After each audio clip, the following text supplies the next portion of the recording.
How's it going, YouTube? I'm going to do a quick tutorial video on draining and refilling a 1983 to 1987/88, because there's a few 88 model years that use this transmission. I'm going to do a quick video of draining and refilling the transmission fluid.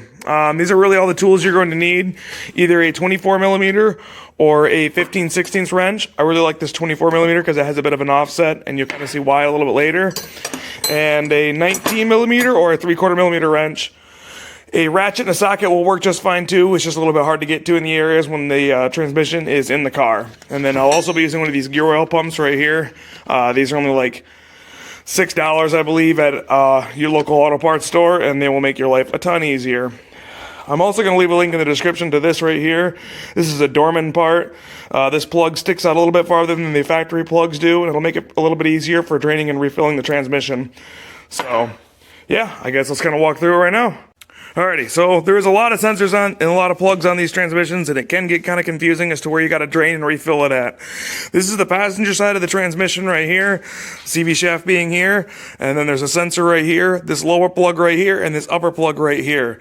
Don't touch any of these over here. I'm going to quick turn this thing around and show you some other spots where you can fill it up at. Alright, here's a transmission from the driver's side over here. There's going to be a couple of plugs on the side. This one right here, and then there's this one right here.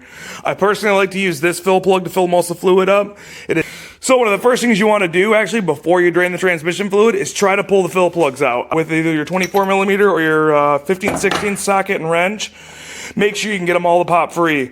If you can't get them to pop free, spray a little penetrating oil on them. I personally am a fan of Croil. That stuff works amazing. I would give every single one of these quite a good soak beforehand and make sure that there's no dirt and grime like this, because that's just going to round out the fastener when you try to put a wrench on it or anything like that. So I would highly advise cleaning them up with an old toothbrush and trying to pop them out and making sure that they're good to go, because if you strongly recommend pulling the fill plugs first. Once we get those popped out, we'll go from there. Typically, brake clean would be a good idea to clean these out, but unfortunately don't have any right now. It's one of those things that seem to buy it in bulk, and the next thing you know, it's gone. So that's another good idea. Brake clean if you got any handy for pulling it out. See if you can't get everything to pop out from there. This is probably actually honestly a little bit easier in the car because nothing's shifting around. I'm not fighting my own gravity and strength and all that fun stuff. There we go. Got her to pop free. She's loose. Alright, now let's move over to the next one. See if we have any better luck with that one. A little bit shaky, sorry. Again, make sure you clean off all this dirt and debris. It's going to make your life a ton easier when it comes to popping it off. Brake clean is a great option. Alright, let's see if we get lucky here. Ah, look at that. First try for once. Sweet. So, now we got these two free. I'm going to tip the transmission onto the side real quick and show you guys a couple of things you want to check out and make sure you're pulling out from the bottom. So, stay tuned. Alright, well, we got the transmission kicked on its side now. It's just puking a bit of gear oil on my workbench, but it is what it is. So, once you got the fill plugs all loose and you know everything's good to go from there, one of the first things you're going to want to do is pop this plug out right here. This is a 19 millimeter or a 3/4 millimeter wrench. This is basically the separator for the fluid that kind of goes to the rear end of the four-wheel drive unit back over here. Kind of hard to see in the camera angle, sorry. So you want to pull this turn out. The factory service manual recommends 8 full turns. So typically what I do is just kind of go underneath there and I get it kind of loose like that to where I can kind of get some spins on it. And then you can do a couple of different things. You can mark it up with a Sharpie or a paint marker or something like that and kind of give it some color and count some turns. So this is a bit overkill. You don't have to do this. You can literally just count it and watch it turn.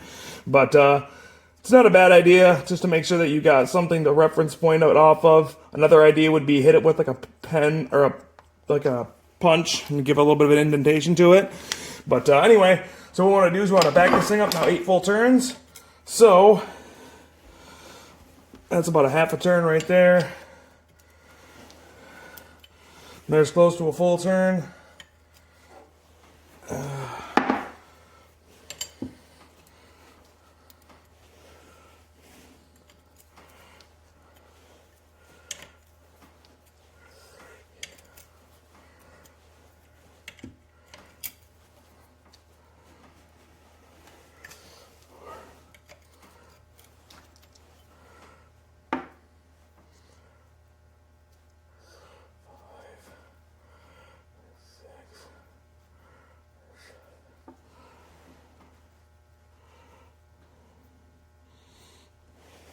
All right, that's about 8 turns back right there. Once we got it back, the next thing you want to do is pull these fill plugs out right here. So these are both, again, the 24 millimeter or 7/8 or 15/16, sorry. Trying to fight it with the other thing being installed in the car. A little bit difficult. Here we go. Pop that one out. We want to pop this one out too. You want to pull both of them out. Right from here. Alrighty. Then once you got both of those things pulled out, the fluid will kind of drain out. It takes a little bit of time. It's definitely not like the quickest and fastest thing in the world, but it won't take all day. Alright, so after the fluid's fully drained out, looks like I got most of it out on my workbench, but after the fluid's been fully drained out, what you want to do is you want to take these two drain plugs and tighten those things up. Leave this plug here, the turns that it's been out, the entire time until you got the gear oil fully pumped up. So we're going to go ahead and leave that alone. We'll give these things a quick snug, tighten them up, and then we'll keep rolling forward.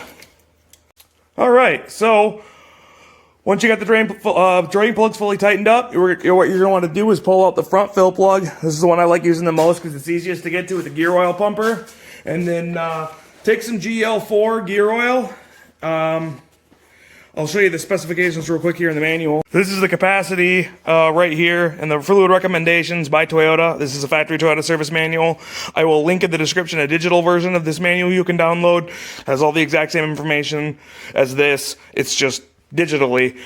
You can print it out or do whatever you want with it too. It's totally free. So yeah, the specifications is 4.1 quarts. And typically through this front fill plug right here, you're able to get about 3 3/4 quarts in my experiences, just through using just this fill plug. Again, I like using these gear oil pumpers in a bottle right here. I just buy 5 bottles or a gallon jug of it, and then another little bottle, and just pump it up until it starts overflowing. It takes a little bit of while for it to fill up, so as you're filling it up, it should settle in the transmission pretty good by itself. So kind of keep slowly pumping it up. And as you kind of jack the front end up a little bit higher, and then as you're counting, making sure you're obviously only putting 4.1 quarts in, pump up the last little bit of a quart in here until you've counted 4.1 total quarts. And then after that, up all the fill plugs, and then that 19 millimeter plug or the 3/4 wrench at the bottom that was out 8 turns, just turn that back in and just snug it up. You don't want everything super, super tight. Just a little bit snug is all you're going to need. It's a good idea to throw this fill plug in one of the spots. It makes it a lot easier to get to test the fluid level. One of the biggest Achilles heels on these cars is this transmission burning up a fluid from lack of maintenance or running low from leaks in the CV shafts or something like that. So it's a good idea to toss this in your fill plug spot you're going to be using and check it afterwards. I like to check mine every time I do an oil change. It's a quick, simple test. Make sure to keep the transmission at least moving. Obviously, it's not a bulletproof, surefire method to get them to last for forever, but running low on fluid is one of the biggest Achilles heels for these things. So, yeah, that's really about it. Obviously, I'm not doing this on an actual car, so I'm kind of cheating a little bit, but I have a car that this transmission will be going in, hopefully in like 6 months. This is actually the transmission out of Tony, that 1986 car that we pulled out of the field earlier this previous year, technically. So, yeah. I guess thanks for watching, guys. If you got any questions, don't be afraid to leave a comment. I'm happily will answer anything you guys have. Tercel4wheeldrive.com is a great forum with a great resource with a ton of awesome information. And don't forget the Facebook page, too. Thanks for watching, guys, and I'll see you at the next one.